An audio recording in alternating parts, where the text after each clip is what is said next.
Oke Pak, silakan Pak. Iya, baik, baik. Selamat siang dan salam bagi kita semuanya. Jadi siang hari ini kembali kita akan melanjutkan apa yang kita sudah pelajari. Kita belajar tentang homiletika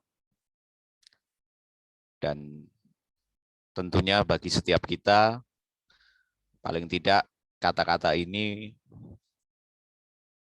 sering kita dengar bagaimana homiletika itu berhubungan dengan bagaimana orang berkhotbah atau ilmu berkhotbah.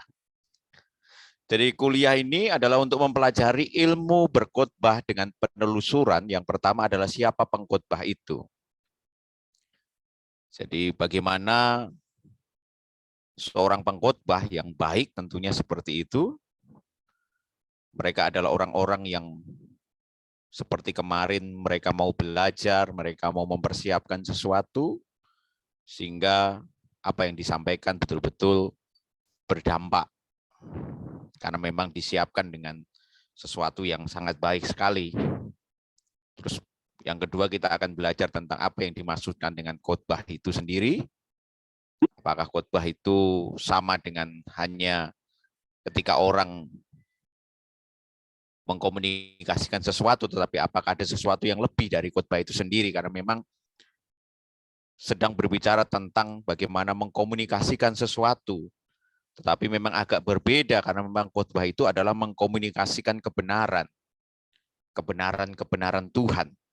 Sehingga memang disinilah letak perbedaannya ketika ditarik untuk diperbandingkan dengan berbicara di muka umum, seminar, dan lain sebagainya. Sama-sama mengkomunikasikan sesuatu, tetapi memang yang dikomunikasikan adalah sesuatu yang berbeda. Bagaimana cara mempersiapkannya lah? Tentunya di sini adalah bagaimana nanti seseorang mempersiapkan garis besar sebelum dia mengkhotbahkannya. Jadi tentunya kalau orang mau berbicara, maka dia akan mempersiapkan dulu bagian-bagian yang akan dia bicarakan. Supaya tujuannya adalah apa yang dibicarakan itu tidak melenceng dari apa yang sudah dipersiapkan. Nah, kemudian bagian yang keempat adalah bagaimana cara menyampaikannya. Tentunya ini berkaitan dengan metodenya. Bagaimana orang menyampaikan sesuatu dan apa yang disampaikan itu sampai kepada pendengarnya. Nah, tentu di sini ada banyak hal yang memang kalau kita melihat cara orang berkhotbah itu memang berbeda-beda. Kayak bahasanya, gerak tubuhnya, dan lain sebagainya. Nah, paling tidak kita akan melihat hal-hal semacam itu ketika kita nanti belajar selanjutnya. Nah, tujuan perkuliahan ini adalah supaya mahasiswa dapat yang pertama memahami. Jadi betul-betul seorang mahasiswa teologi, dia memahami betul tentang apa itu berkhotbah. Bagaimana dia berkhotbah.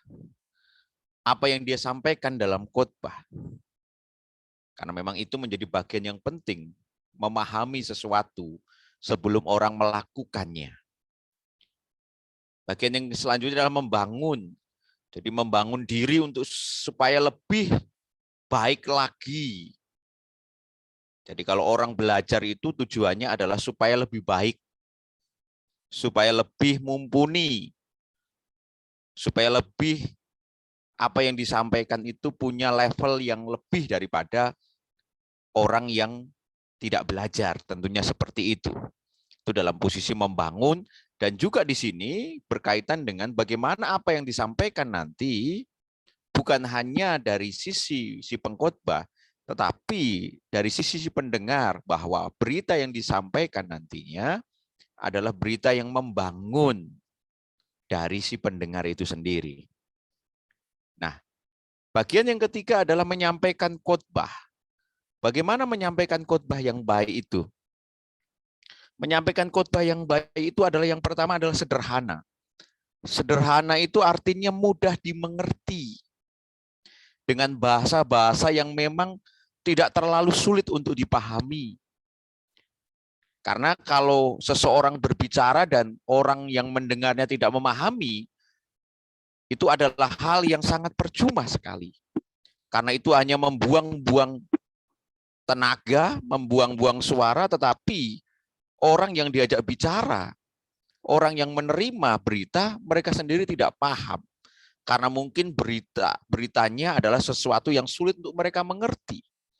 Maka dari itu menyampaikan khotbah itu harus sederhana, dalam pengertian mudah untuk dimengerti oleh pendengar. Yang kedua adalah Alkitabiah. Jadi khotbah harus sumbernya Alkitab. Tidak boleh sumber-sumber yang lain selain daripada Alkitab, karena memang Alkitab itu adalah sumber utamanya. Yang lain hanya sebatas pendukung saja. Itu yang namanya Alkitabiah.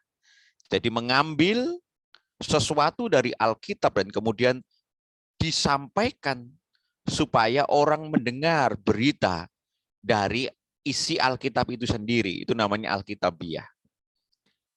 Yang bagian yang ketiga adalah namanya logis. Logis itu artinya sesuatu yang bisa diterima, baik secara akal dan segala sesuatu yang memang manusia bisa pahami. Jadi itu namanya logis, jadi masuk akal. Jadi bagaimana membuat sesuatu yang sulit untuk dipahami karena memang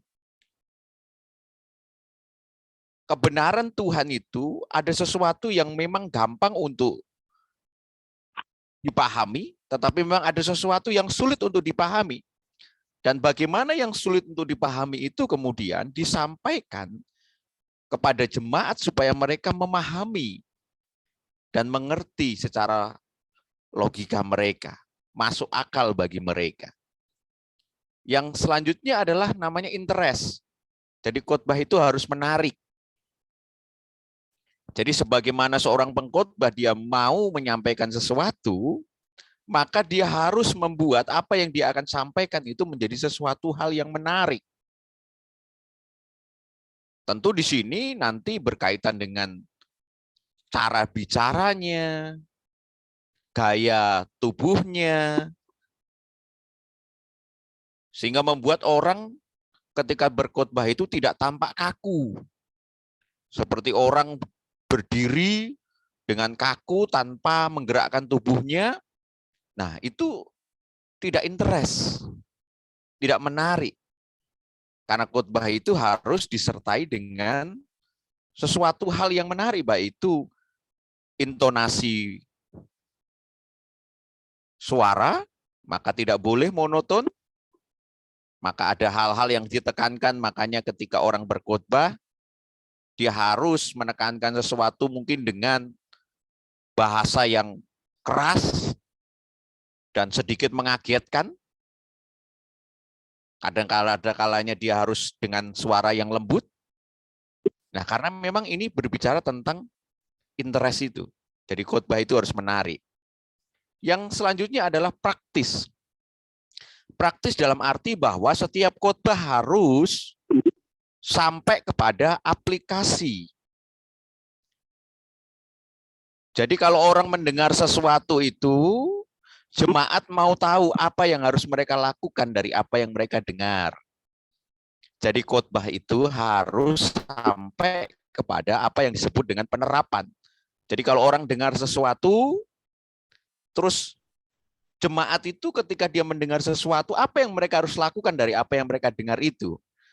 Itu namanya praktis, mudah untuk dilakukan. Gampang untuk kemudian mereka mengikuti apa yang disampaikan oleh seorang pengkhotbah. Nah, disinilah praktis itu sendiri. Jadi mereka, orang yang mendengar, itulah jemaat, ataupun siapapun yang mendengar khotbah, mereka tahu, mereka dengar sesuatu dan mereka harus melakukan sesuatu. Oleh sebab itu mereka ingin sesuatu yang apa yang mereka bisa lakukan dari apa yang mereka dengar.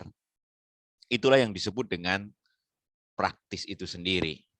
Jadi paling tidak elemen-elemen khotbah ini menjadi sesuatu yang penting untuk diperhatikan kalau orang mau menyampaikan khotbah. Supaya apa? supaya apa yang disampaikan itu betul-betul menjadi berkat bagi orang yang menerimanya. Karena dipahami, alkitabiah, logis, interest, dan praktis. Nah, mari kita mulai melihat tentang panggilan seorang pengkhotbah. Jadi seorang pengkhotbah itu, dia adalah orang-orang yang memang boleh dikatakan mereka punya panggilan-panggilan khusus. Maka dari itu tidak semua orang kemudian bisa menyatakan diri bahwa dia adalah seorang pengkhotbah. Karena memang panggilan seorang pengkhotbah itu menjadi sesuatu hal yang memiliki nilai yang luar biasa bagi seseorang. Nah, kalau kita mau melihat tugas panggilan seorang pengkhotbah itu dimulai dari yang pertama, yaitu Allah berbicara kepada manusia dengan berbagai cara dahulu. Zaman Perjanjian Lama, bagaimana Allah berbicara kepada manusia, seperti kepada Musa, itu lewat semak duri yang bicara dan lain sebagainya. Itu adalah bentuk-bentuk, salah satu contoh bagaimana Allah berkomunikasi dengan manusia dulu. Karena memang ada hal yang memang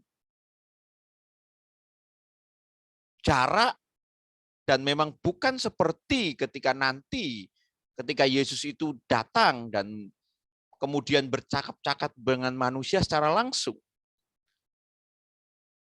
Jadi ada hal yang memang berbeda antara Perjanjian Lama dan Perjanjian Baru. Maka bagian yang kedua adalah bagaimana Allah berbicara melalui Tuhan Yesus. Jadi kedatangan Tuhan ke dunia dalam pelayanannya itu, dan dia mulai bercakap-cakap dengan banyak orang secara langsung. Tapi Perjanjian Lama tidak seperti itu. Memakai sesuatu hal yang bagi manusia tidak langsung bertemu dengan Tuhan. Tetapi lewat hal-hal yang seperti saya sebutkan tadi, salah satunya adalah seperti Musa, lewat semak duri yang berbicara itu. Nah, sekarang bagian pengkhotbahnya di mana? Bagian pengkhotbahnya adalah Allah berbicara melalui malaikat. Itulah sekarang hari ini, Alkitab. Allah berbicara melalui Alkitab hari ini. Nah, Tuhan memanggil orang-orang kepercayaannya untuk menyampaikan firman. Jadi, Alkitab itu kemudian menjadi sesuatu yang disampaikan oleh orang-orang khusus, itulah pengkhotbah, untuk menyampaikan pesan-pesan Tuhan. Kalau dulu Allah berbicara secara langsung, kemudian melalui Tuhan Yesus, dan sekarang melalui Alkitab, itulah pengkhotbah-pengkhotbah yang kemudian mereka mengangkat tentang kebenaran-kebenaran yang ada dalam Alkitab dan disampaikan kepada umat. Maka Tuhan harus memanggil orang-orang khusus untuk dipakai menyampaikan kebenaran-kebenaran yang ada dalam Alkitab itu sendiri. Nah, tentu Tuhan juga tahu bahwa ada sesuatu hal yang Tuhan harus lengkapi dari orang-orang yang dipakai untuk melayani Dia. Di dalamnya adalah orang-orang yang punya profesi sebagai seorang pengkhotbah, di mana mereka diperlengkapi supaya apa? Supaya pelayanannya menjadi efektif. Sebab tadi saya menyatakan berkhotbah itu tidak sama seperti orang berpidato.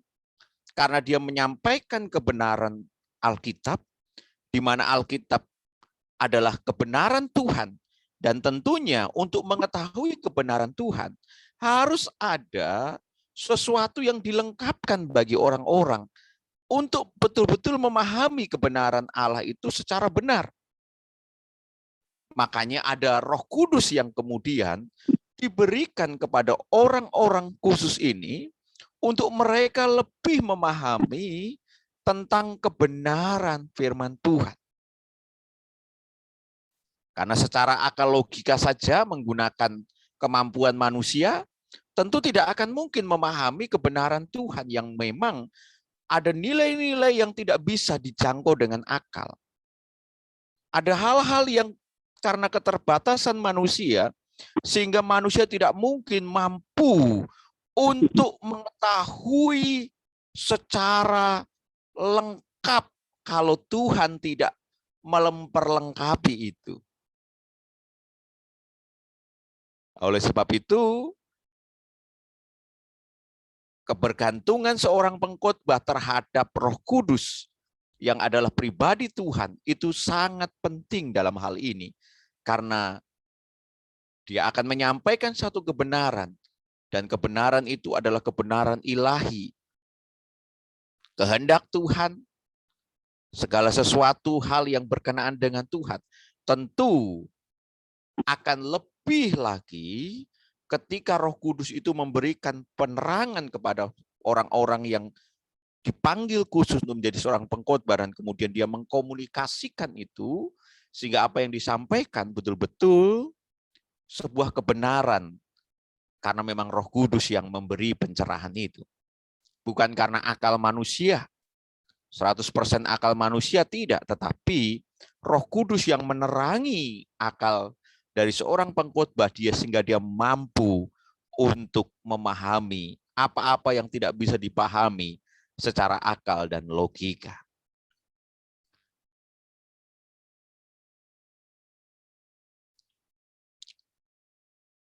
Sebagai seorang pengkhotbah, maka penting untuk memperhatikan faktor-faktor yang memang ini adalah bagian yang betul-betul harus diperhatikan oleh seorang pengkhotbah.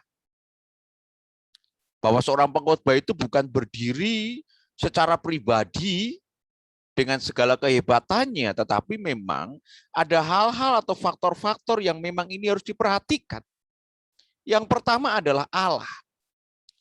Seorang pengkhotbah akan berhasil ketika dia betul-betul adalah seorang yang bergantung kepada Allah. Orang yang selalu memohon pimpinan Tuhan untuk memberikan pengertian-pengertian secara lebih dalam apa yang ada dalam Alkitab itu sendiri. Karena tadi saya mengatakan Alkitab itu adalah kehendak Allah. Kehendak Allah yang memang sulit untuk dipahami secara manusia. Tetapi ketika pengkhotbah itu betul-betul mereka adalah orang-orang yang bergantung kepada Allah, maka disinilah Roh Kudus itu memberikan penerangan kepada seorang pengkhotbah itu. Jadi nomor satu, keberhasilan seorang pengkhotbah itu adalah karena Allah. Yang kedua adalah berkaitan dengan karakter. Bagaimana karakter seorang pengkhotbah itu menjadi sesuatu yang dinilai. Maka seorang pengkhotbah itu harus orang yang betul-betul benar, hidup suci, hidup kudus. Karena apa? Kalau tidak demikian, maka hal ini akan mengganjal ketika seorang pengkhotbah menyampaikan sesuatu. Sebab antara kenyataan apa yang disampaikan dengan realita dari kehidupan seorang yang menyampaikan itu berbeda. Seperti yang awal saya katakan bahwa seorang pengkhotbah adalah seorang yang menghidupi terlebih dahulu apa yang akan dia sampaikan dalam khotbahnya. Jadi pelaku pertamanya adalah pengkhotbahnya. Bagaimana karakternya? Kalau dia kemudian ada hal-hal yang buruk dalam diri seorang pengkhotbah, maka ini akan sangat mengganggu seorang pengkhotbah itu sendiri ketika dia akan menyampaikan sesuatu, sebab paling tidak hati nurani akan berkata bahwa apa yang kau sampaikan itu hanya sebuah teori. Karena apa? Karena engkau sendiri tidak melakukannya. Engkau sendiri buruk, bagaimana mengajak untuk orang jadi baik. Nah, disinilah karakter itu menjadi sesuatu hal yang juga harus diperhatikan, karena ini merupakan salah satu faktor yang harus diperhatikan oleh seorang pengkhotbah. Yang selanjutnya adalah studi adalah bagaimana seorang pengkhotbah harus terus mau belajar. Tidak ada kata cukup untuk belajar. Belajar itu sesuatu yang memang menjadi tuntutan bagi seseorang yang ingin terus maju di dalam apa yang dia lakukan. Karena memang tidak ada hal yang mengatakan cukup untuk belajar. Sampai kapanpun orang harus terus dia belajar. Bukan hanya pada sesuatu yang formal, tetapi sesuatu yang tidak formal pun orang harus tetap belajar. Mungkin pendidikan, kalau sudah S3 mau apa lagi? Tetapi apakah itu cukup membuat orang berhenti belajar? Tentu tidak. Dia akan terus belajar dengan sendiri. Banyak membaca buku, banyak mendengar pengkhotbah-pengkhotbah yang lain. Supaya apa? Supaya dia paling tidak diberikan gambaran. Oh, seperti itu. Oh, kalau seperti ini lebih baik lagi. Jadi orang belajar dari hal-hal semacam itu. Jadi jangan pernah berhenti belajar bagi seorang pengkhotbah. Seseorang yang hebat adalah seorang yang terus mau belajar. Yang selanjutnya adalah kesehatan. Seorang pengkhotbah betul-betul harus memperhatikan kesehatannya. Sebab memang kadangkala ketika orang sudah jadi terkenal, kesibukan, pelayanan di mana-mana, sehingga orang lupa akan kesehatannya. Maka seorang pengkhotbah juga memperhatikan ini. Karena ini adalah bagian yang penting. Kalau sakit, tidak bisa berkhotbah. Maka dari itu, usahakanlah supaya paling tidak kesehatan itu menjadi sesuatu hal yang diperhatikan. Karena memang ini menjadi juga faktor penting. Sebab kalau orang dalam kondisi tidak fit, bagaimana dia bisa menyampaikan? Kalau kepala pusing saja, kalau dia mau khotbah itu, bagaimana bisa fokus? Nah, paling tidak itu menjadi faktor yang harus diperhatikan. Yang selanjutnya adalah keluarga. Jadi, seorang pengkhotbah bukan berdiri sendiri, pribadi, tetapi pengkhotbah itu di belakangnya ada keluarganya. Kalau dia seorang suami, dia ada istri, dia ada anak-anak, dan semuanya itu menjadi faktor yang dinilai bahwa keluarga itu juga harus mendukung betul. Kalau salah satu bagian dari keluarganya menjadi seorang yang masuk dalam panggilan khusus ini. Itulah pengkhotbah, pendeta, gembala sidang. Maka bukan hanya yang dinilai pribadi seseorang, tetapi semuanya dinilai. Jadi keluarga itu menjadi sesuatu hal yang disorot. Apakah keluarganya baik? Apakah keluarganya menjadi berkat? Ataukah sebaliknya, keluarganya tidak menjadi berkat, keluarganya buruk? Itu semua dinilai. Dan tentunya itu akan menjadi bumerang yang luar biasa kalau kemudian itu tidak diperhatikan. Bagaimana mungkin seorang pengkhotbah berbicara tentang keluarga yang harmonis sementara keluarganya sendiri tidak harmonis? Apa yang dia mau bicarakan? Karena memang kenyataannya tidak seperti yang dibicarakan. Jadi oleh sebab itu keluarga betul-betul harus mendukung. Keluarga harus betul-betul memperhatikan hal seperti ini. Supaya ini menjadi faktor yang betul-betul mendukung bagi seseorang yang memang dalam posisi sebagai orang yang mendapatkan panggilan khusus ini. Yang selanjutnya adalah jemaat.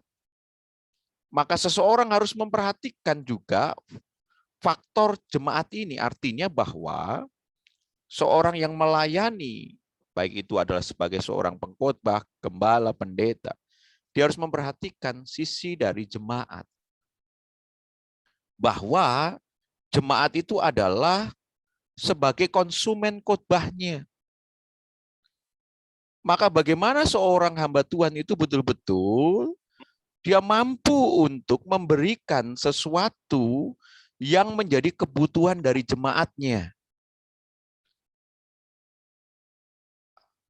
Jadi bagaimana menjawab hal-hal yang memang diperlukan bagi jemaatnya. Karena yang paling tahu tentang hidup jemaat itu adalah hamba Tuhannya, pendetanya. Dalam hal ini adalah orang yang punya tugas untuk berkhotbah itu. Maka penting bagi seorang pengkhotbah untuk memperhatikan jemaat karena itu audiennya. Itu adalah kalau dalam bahasa sederhana itu adalah konsumennya. Orang yang menikmati produk dari hamba Tuhan tadi itu.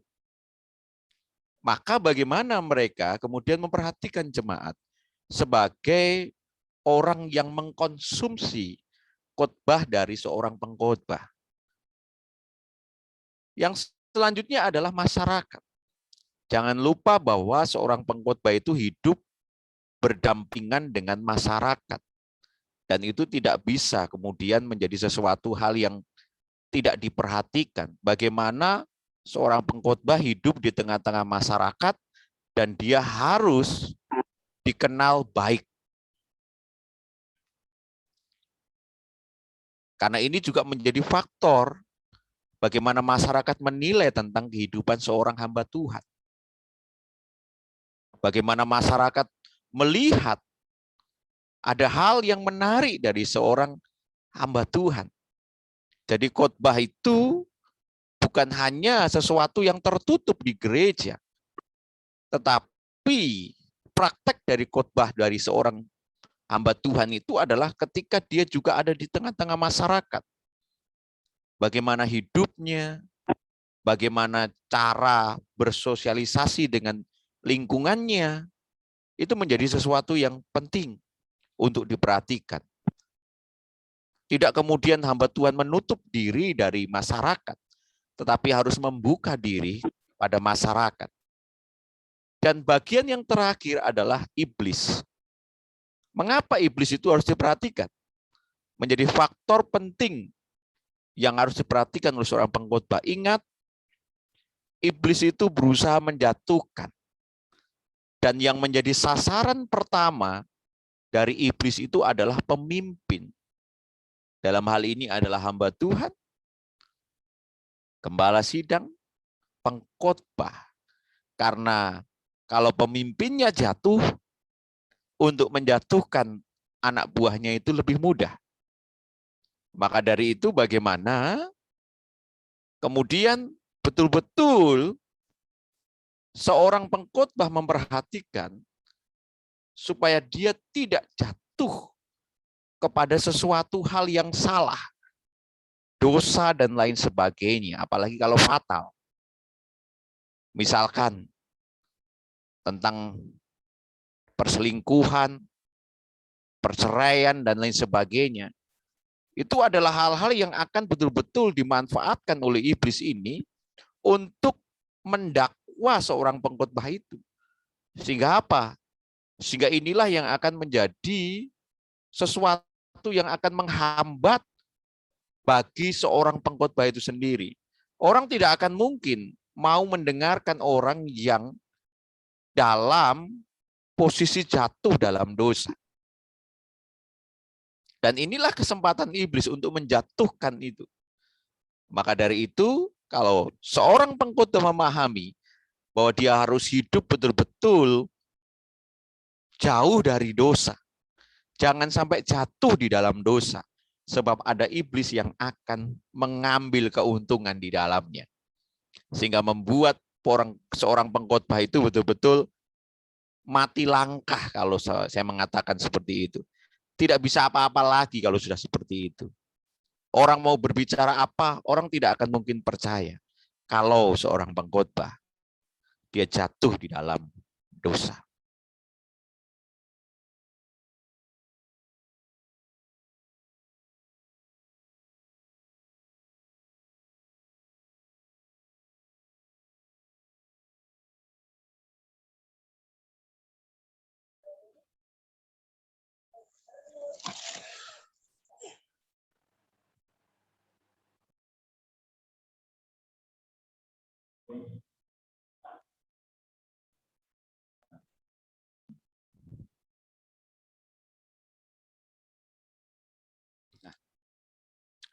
Masih bisa mendengar suara saya?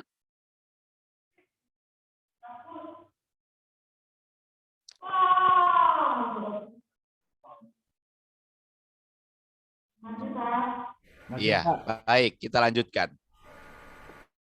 Nah, apa itu khotbah? Khotbah itu adalah komunikasi ide Alkitab yang diambil dari penafsiran yang benar, dikemas dalam bahasa kekinian, diterapkan dan disampaikan oleh pengkhotbah kepada pendengar dalam kuasa Roh Kudus.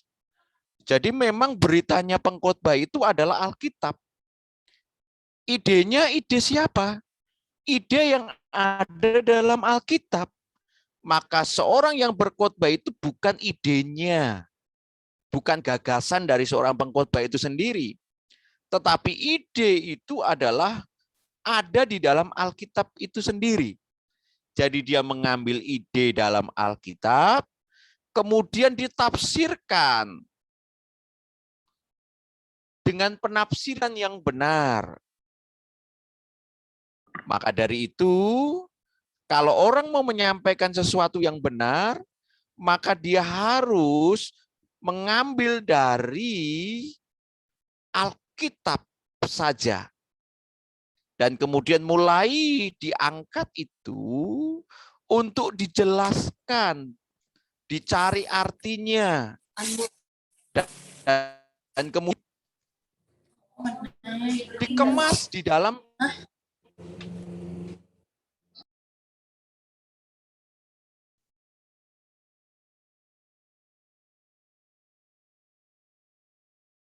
Pak, jaringan Pak stuck.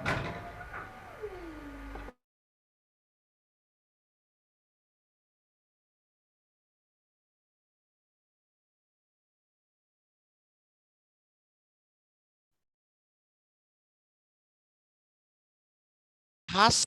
Makanya tentang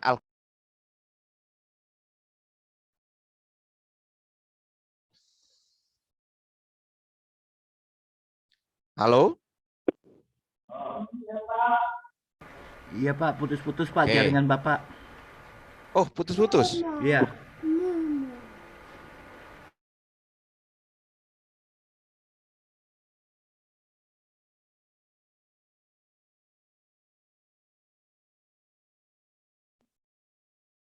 Nah, Bapak stuck lagi tuh.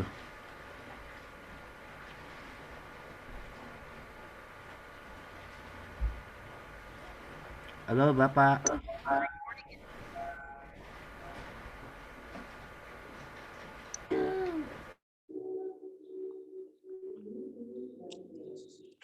Jaringan Pak Gideon.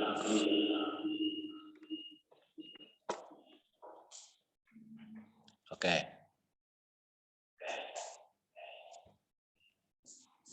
Kok gaung gitu ya?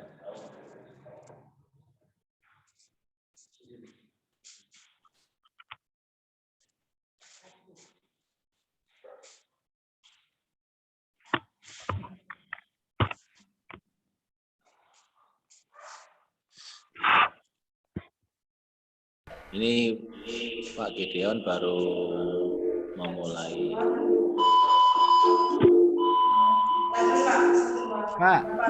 Pak Gideon. Jaringan Bapak nggak jalan tuh. Terima kasih.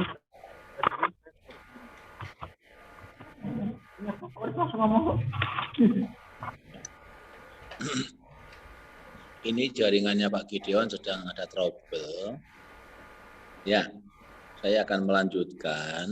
Ya silakan Pak. Bahwa berkhotbah itu adalah menjelaskan atau menguraikan isi Alkitab kepada umat sehingga si pengkhotbah harus terlebih dahulu memahami ayat yang akan dikhotbahkan. dia sendiri sudah paham, sudah ngerti tentang ayat yang akan dikhotbahkan, sehingga pada saat menjelaskan kepada umat, ia menjelaskannya dengan baik dan benar. Kalau si pengkhotbah sendiri belum tahu tentang apa yang dikhotbahkan, itu pasti mustahil ia bisa menjelaskan kepada jemaat tentang ayat yang dikhotbahkan. Oleh karena itu, lebih dahulu pada saat pengkhotbah akan mengkhotbahkan ayat, maka ia akan mempelajari secara detail, secara teliti, mengingat khotbah yang disampaikan adalah didengar oleh umat, dan khotbah yang dikhotbahkan itu adalah hal yang akan dilakukan oleh jemaat. Sehingga khotbah itu adalah khotbah yang berkesinambungan, punya dampak yang besar bagi jemaat.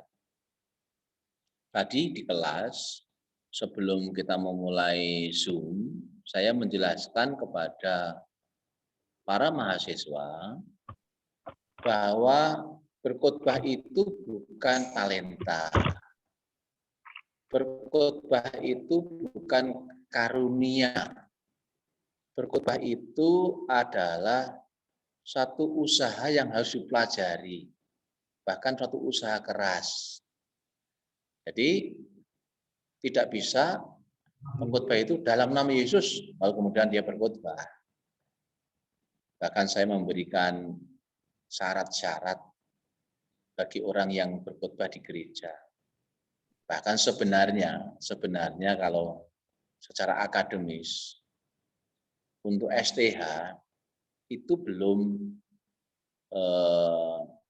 cukup mumpuni untuk berkhotbah di mimbar gereja. Mengingat ilmu yang dipelajari masih sangat terbatas. Itu sebenarnya kalau secara akademis. Nah, STH bisa mengajar sekolah minggu, membawakan renungan, sharing di PA, atau pemahaman Alkitab, atau ibadah rumah tangga. Tetapi untuk berkhotbah di jemaat umum, di kalangan-kalangan mahasiswa, di kalangan-kalangan intelektual, di kalangan-kalangan yang memang mereka itu adalah jemaat-jemaat yang memiliki tingkat intelektualitas atau juga jemaat yang memiliki wawasan yang luas, maka pengkhotbah itu harus banyak belajar terlebih dahulu. Bukan bermaksud merendahkan sarjana teologi, bukan. Tetapi lebih baik para sarjana teologi itu mempelajari Alkitab lebih sungguh dulu, dan juga membaca banyak-banyak buku yang berhubungan dengan bagaimana sebaiknya mengkhotbahkan ayat secara bertanggung jawab. Nah, hal berikutnya adalah seorang pengkhotbah selain mempersiapkan apa yang akan dikhotbahkan melalui membaca teks, membaca konteks, membaca ayat-ayat pendukung, maka pengkhotbah akan mengumpulkan dulu bahan-bahan yang akan dikhotbahkan. Dan nanti pada saat ia membuat rancangan khotbah, ia akan menyusun dalam bentuk garis besar. Nah, biasanya pengkhotbah yang baik memerlukan 3 garis besar saja selain pendahuluan. Jadi pendahuluan sebagai pintu masuk tentang apa yang akan dikhotbahkan, baru kemudian garis besar pertama, garis besar kedua, garis besar ketiga, baru penutup. Ya, dihindari seorang pengkhotbah membuat garis besar lebih dari itu. Apalagi kalau ada sampai pengkhotbah membuat garis besar sampai 7, garis besar sampai 10, waduh, jemaat akan terlalu sulit untuk menangkap, memahami apa yang dikhotbahkan. Kecuali itu ceramah, mungkin kalau ceramah ya bisa saja seperti itu. Tapi berkhotbah di depan jemaat, garis besar yang dibuat idealnya adalah 3 saja, selain pendahuluan dan penutup. Nanti akan ada praktek bagaimana caranya membuat garis besar yang benar, garis besar yang sesuai dengan teks dan konteks dari ayat yang dipelajari. Bahkan untuk menentukan tema khotbah itu tidak serta-merta tema khotbah dulu diberikan, baru cari ayat pendukungnya. Itu merupakan sebuah kekeliruan sebenarnya. Kalau kita mau belajar ilmu berkhotbah. Jadi, tema itu akan muncul setelah mempelajari teks dan konteks di ayat yang akan dikhotbahkan. Baru muncullah itu tema. Jadi tidak tema dulu, baru menentukan ayatnya. Tapi ayat yang dipelajari dulu, baru akan didapatkan temanya. Itu khotbah yang disebut dengan khotbah yang benar, atau bahasa lainnya disebut khotbah ekspositori, istilahnya begitu ya. Mengekspos, menggali ayat-ayat yang akan dikhotbahkan. Baru menentukan tema. Tidak tema duluan, baru pendahuluan, lalu kemudian garis besar, tidak. Dibaca dulu secara mendetail, mendalam, maksud dari teks, maksud dari konteks, barulah akan didapati temanya yang akan dikhotbahkan. Nah, kalau temanya sudah didapatkan, baru pendahuluannya untuk mendukung tema itu. Baru garis besar pertama, garis besar kedua, garis besar ketiga, yang sesuai dengan tema itu di dalam teks dan konteks ayat yang dipelajari untuk dikhotbahkan. Ya, monggo, mungkin ada yang mau bertanya sebelum Pak Gideon nanti muncul lagi. Dipersilakan.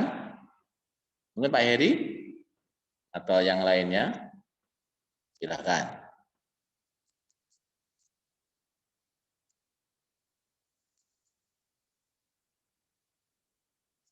Halo Pak Heri, halo Pak Gideon, bisa connect ini? Ya connect Pak, udah di connect Pak. Bisa Pak.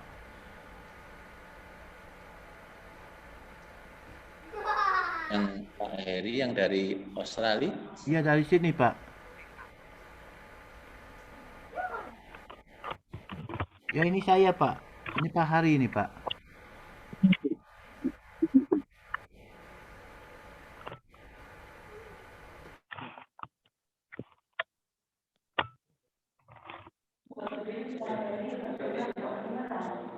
Ya. Silakan kalau ada yang mau bertanya berkenaan dengan bagaimana mempersiapkan khotbah yang benar. Silakan. Karena ini kuliah secara Zoom, saudara-saudara bisa secara langsung bertanya kalau ada hal yang perlu dipertanyakan.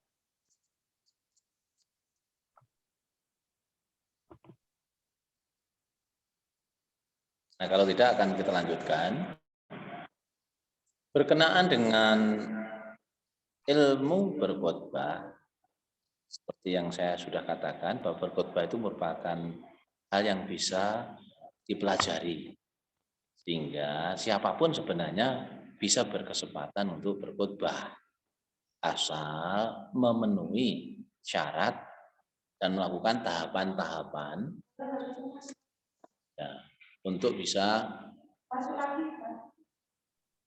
berkhotbah dengan benar, bukan hanya dengan baik. Tentunya yang bisa dipelajari adalah juga sikap bagaimana berkhotbah itu. Sikap berkhotbah itu menentukan penerimaan terhadap apa yang dikhotbahkan, khususnya jemaat. Cara berpakaian, cara berpenampilan, tutur kata, demikian juga materi yang dikhotbahkan, ilustrasi untuk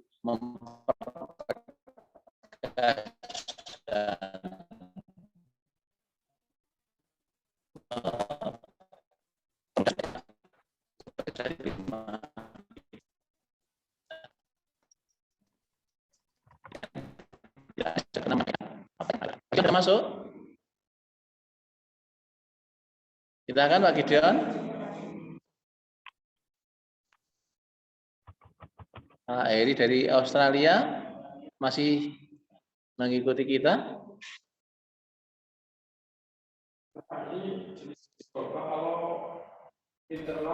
Ya masing Pak, masing.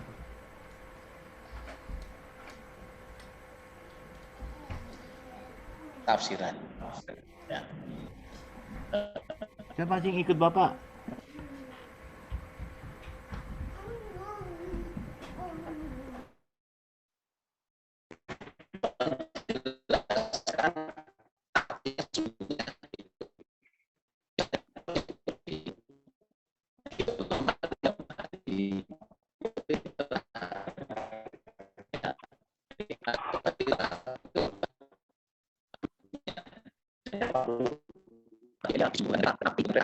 Ya, keliru ya. Elia waktu naik ke surga dijemput dengan kereta berapi, kereta yang menyala-nyala gitu. Itu secara teks atau secara literalnya begitu. Tidak perlu dijelaskan kereta berapi itu apa, itu artinya Roh Kudus. Oh, tidak perlu karena memang tidak artinya tidak itu. Secara literal itu memang kereta berapi yang secara kasat mata bisa dilihat gitu ya, secara teks begitu.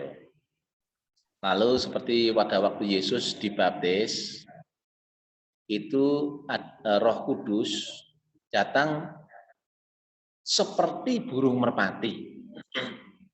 Jadi bukan burung merpati yang dari surga datang kepada Yesus lalu dia menclok atau dia bertengger di bahu Yesus. Ya. Itu penampakan seperti gunung seperti burung merpati. Sehingga khotbah itu memang menyampaikan sebagaimana mestinya dan tidak perlu ditafsirkan di luar dari pemahaman atau isi pesan dari teks dalam ayat itu. Lalu kalau misalnya para rasul waktu di tidak.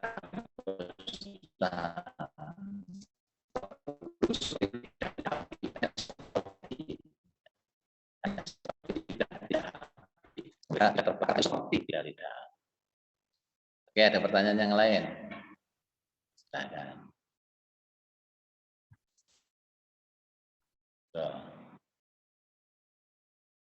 Pak Heri yang dari Sydney mau bertanya kira-kira? Nggak ada Pak. Lanjut? Ya lanjut aja Pak. Pak Gideon? Sudah bisa masuk? Ya nggak masuk Pak, belum. Belum ya? Belum, Pak.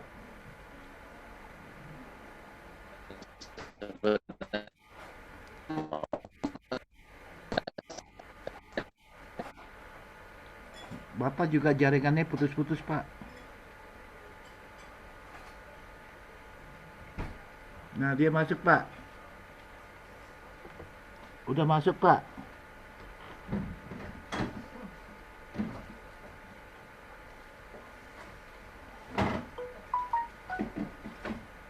Nah, masuk, Pak.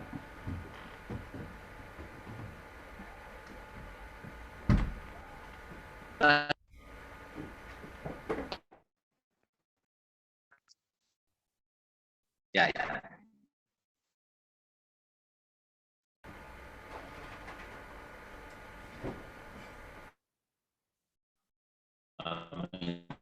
Maaf ini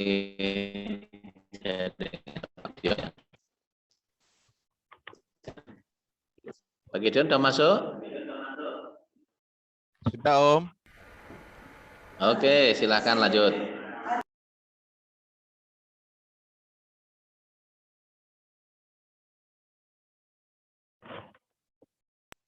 Ya, Pak Gideon.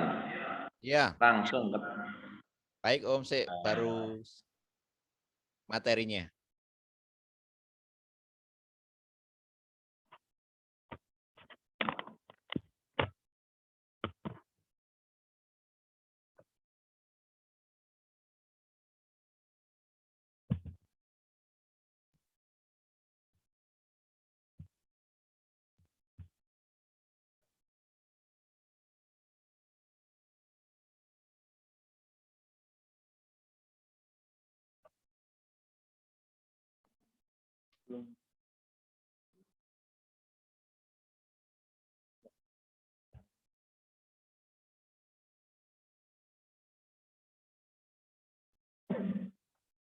Iya.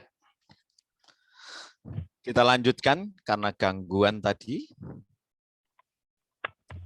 Nah, paling tidak inilah alur dari bagaimana seorang pengkhotbah itu sebagai seorang pemberita dan kemudian dia dalam pengertian yang berkaitan dengan ide-ide itu adalah berkaitan dengan berita tadi itu.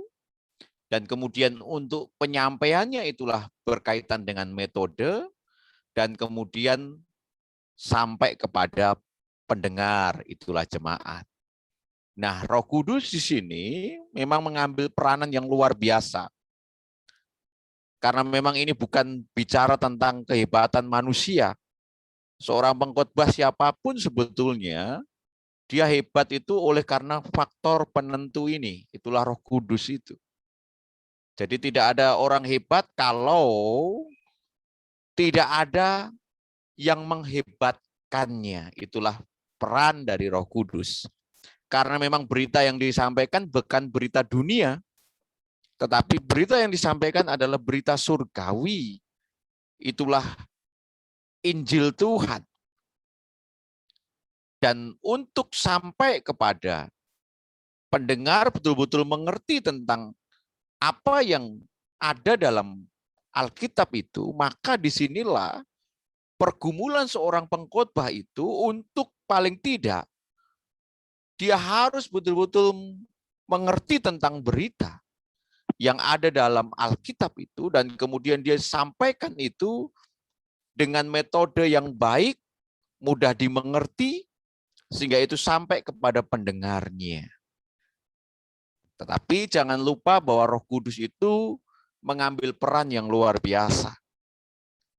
Oleh sebab itu Roh Kudus itu dia akan menerangi baik si pemberita, itulah si pengkhotbah, dan juga menerangi dalam jalannya proses khotbah itu berlangsung dan sampai kepada pendengar khotbah itu sendiri.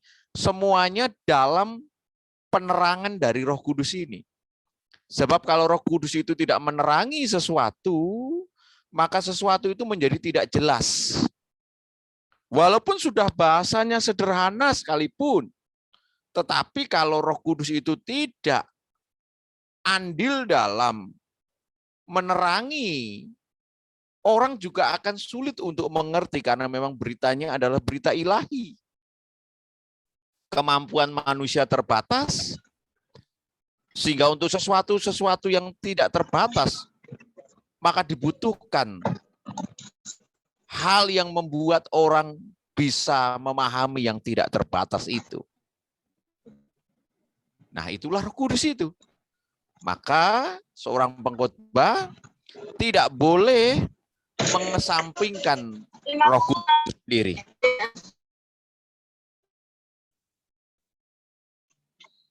Nah, paling tidak dalam tahap pembuatan khotbah itu, seorang pengkhotbah mengenal ada dua hal, yaitu berkenaan dengan hermeneutika atau hermeneutik. Karena memang hermeneutik ini adalah supaya orang bisa menggali kebenaran itu, menyelidiki kebenaran itu. Jadi bagaimana ide-ide di dalam Alkitab itu digali, ditemukan, kemudian ditafsirkan, itu adalah ada dalam ranah hermeneutika. Baru setelah itu muncul ide yang akan disampaikan atau dikhotbahkan. Itulah ranahnya homiletika. Jadi apa yang kita pelajari hari ini adalah ranahnya adalah homiletika. Jadi bagaimana mengkhotbahkan sesuatu yang sudah didapatkan ide itu dari kebenaran firman Tuhan lewat proses hermeneutika yang baik. Sehingga kalau itu kemudian melewati satu tahap-tahap yang benar seperti itu, maka bobot dari apa yang disampaikan oleh seorang pengkhotbah itu pasti baik. Maka seperti kemarin kita belajar, khotbah itu perlu dipersiapkan. Apa yang dipersiapkan dalam pengertian adalah menyelidiki ini, menggali ini. Hermeneutika itu harus menjadi bagian yang penting dari seorang pengkhotbah. Supaya dia mengerti betul apa yang akan dia sampaikan, beritanya apa, maksudnya apa. Jadi orang menyampaikan sesuatu itu harus tahu apa yang akan disampaikan. Secara jelas, lewat apa? Itulah hermeneutika menolong. Supaya orang bisa menyiapkan sebuah bahan yang baik dan menemukan sesuatu yang baik, itu adalah lewat proses. Tidak tahu-tahu muncul begitu saja. Jadi kalau orang kemudian seperti mau berkhotbah dan tidak mau mempersiapkan sesuatu, ya apa yang kita pelajari minggu yang lalu, khotbahnya itu akan kosong atau hampa. Ya karena memang tidak ada sesuatu yang ada di dalamnya. Tetapi berbeda ketika itu dipersiapkan. Sehingga apa yang disampaikan itu ada kualitas dari kebenaran-kebenaran yang disampaikan. Karena memang sudah melewati sebuah tahap penggalian, penafsiran, dan lain sebagainya. Baru sampai kepada dikhotbahkan. Jadi paling tidak inilah alur dari mengkomunikasikan firman Tuhan itu. Jadi Alkitab, dari Alkitab itu kemudian digali ide apa itu yang mau disampaikan, dan kemudian disampaikan itu kepada pendengar. Sehingga betul-betul apa yang ada dalam Alkitab dan si penyampai firman Tuhan nantinya, dengan ide-idenya itu yang digali dari Alkitab itu, semuanya adalah sumbernya dari Alkitab dan tidak bertentangan dengan Alkitab. Dan sampai kepada pendengar, maka betul-betul itu menjadi berkat bagi pendengar itu sendiri. Nah, disinilah paling tidak alur dari sebuah komunikasi firman Tuhan itu. Karena memang sumbernya hanya Alkitab itu. Yang lain boleh, buku-buku yang lain yang mendukung sebuah khotbah boleh, tetapi itu hanya sebatas pendukung saja. Tetapi yang paling utama bagi seorang pengkhotbah adalah Alkitab itu sendiri, karena itu adalah sumber utamanya. Nah, hal seperti inilah yang harus dipahami oleh seorang pengkhotbah. Bagaimana dia sedang mengkomunikasikan sebuah kebenaran dan bersumber dari kebenaran itulah Alkitab itu sendiri. Dan kemudian kebenaran itulah yang disampaikan kepada jemaat. Dan kebenaran itu betul-betul ide yang muncul dari Alkitab itu sendiri, bukan ide dari seorang pengkhotbah. Jadi seorang pengkhotbah itu hanya menyampaikan ide dari Alkitab itu sendiri. Bukan ide manusia, tetapi ide dari Allah lewat kebenaran firman Tuhan. Dan itu disampaikan, dan itu menjadi berkat bagi jemaat. Nah, paling tidak itu yang saya sampaikan siang hari ini. Supaya itu terus membuat kita belajar menjadi seorang pengkhotbah yang baik. Jadi jangan pernah berhenti untuk terus mengupgrade diri, tentunya seperti itu. Belajar terus supaya kita lebih baik lagi. Amin. Gimana? Ada pertanyaan?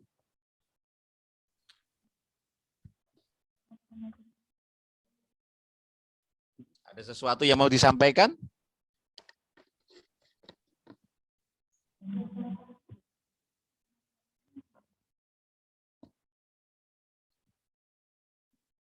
Ada? Materi pembelajaran kita supaya bisa dipelajari ulang gitu, Pak. Kurang jelas.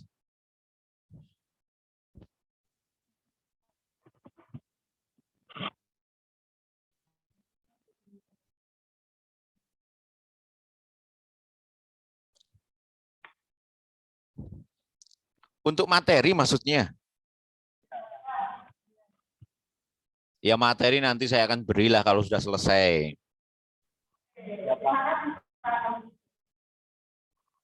Hanya itu saja?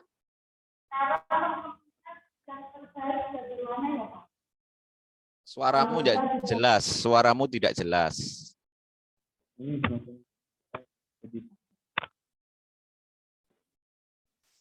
Cara mengemas khotbah supaya kontennya lebih baik kalau kita sudah menemukan ide itu bagaimana, Pak?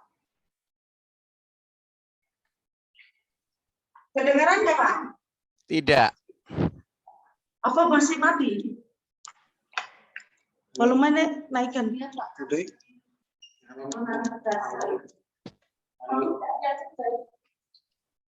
Cara mengemas khotbah kalau kita sudah menemukan ide supaya lebih baik itu bagaimana ya, Pak?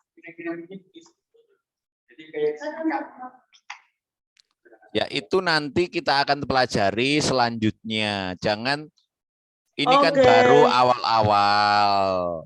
Nah, nanti akan tahu sendiri. Begitu. Oke, Pak. Sip. Terima kasih kalau gitu, Pak. Iya. Silvi, kamu di mana itu? Jalan. Lagi di jalan, Pak. Oh, gitu. Ya, ya, ya, tapi ya.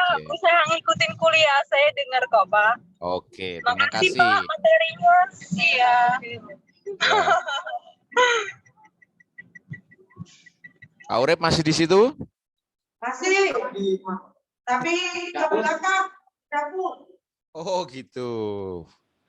Baik, saya pikir kita sampai hari ini ketemunya untuk ini, untuk hari ini. Ketemunya hari apa lagi, Pak? Kapan lagi, Pak? Kenapa? Hari apa lagi, Pak? Senin lagi.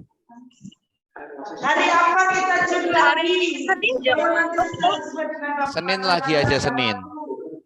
Senin. Senin. Senin jam berapa ya, Pak? Ya,